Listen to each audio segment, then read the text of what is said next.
and welcome. My name is Michael Hilkemeyer from ICTE Solutions Australia with the Technology in Early Childhood Education podcast for those people who want to successfully integrate digital technology in their early learning environment.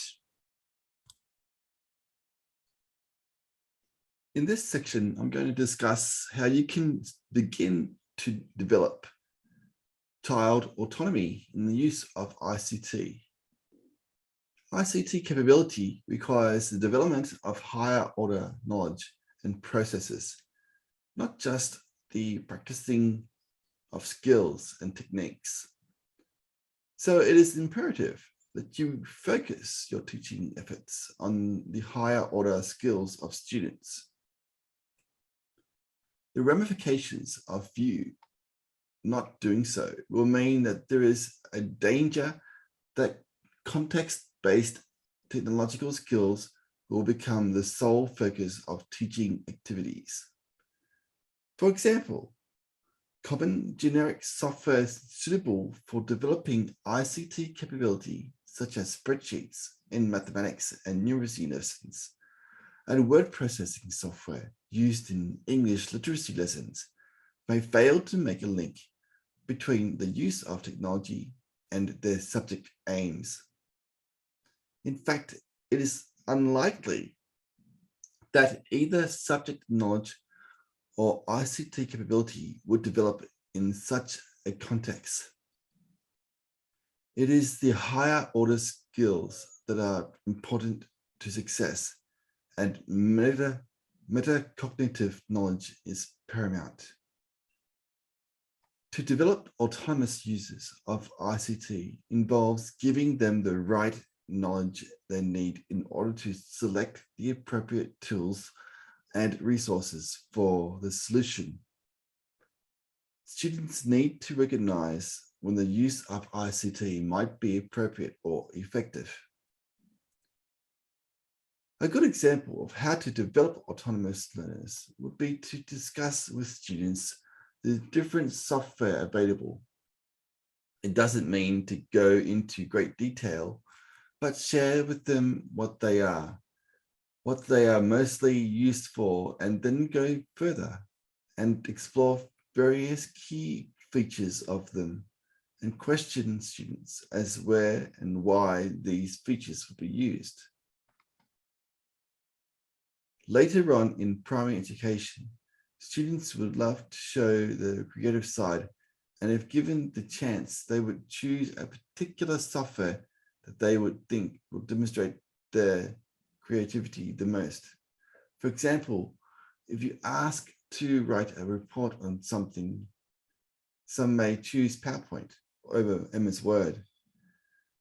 The latter is the one you want them to use, as reports are typically documented and Word has the features and functions to enable this better. So there's an example that you can use in later instances. The next step would be to ensure that they actively plan and evaluate the use of ICT in the problem situation. Students typically plan for projects and ICT activities.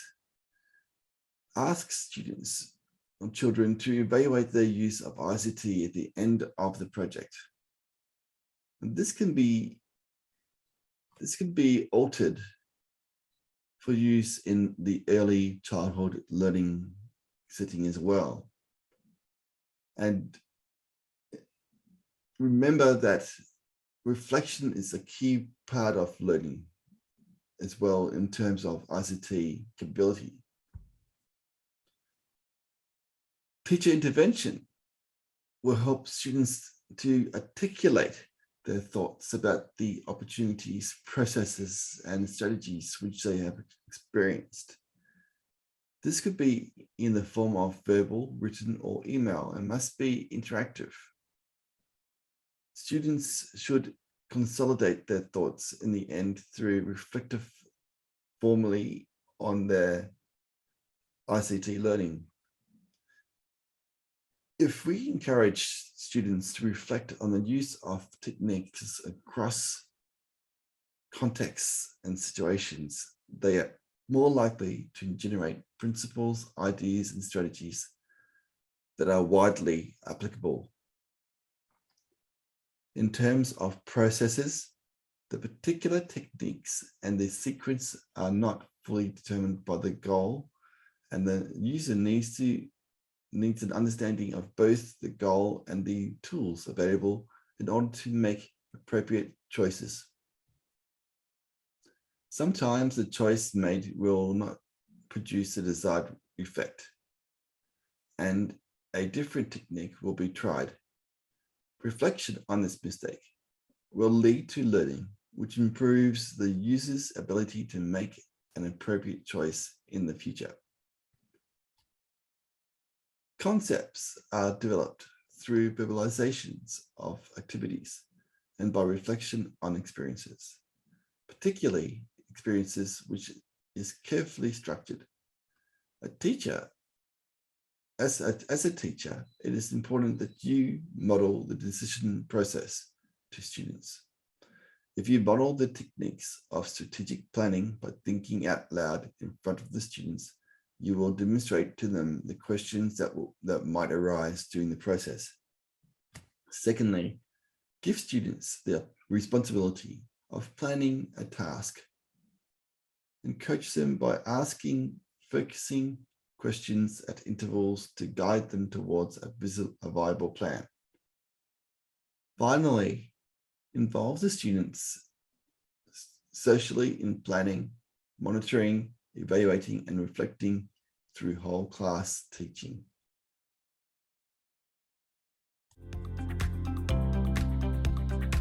And if you like this episode, please head over to my website and grab my free online course for early childhood educators at www.ictesolutions.com.au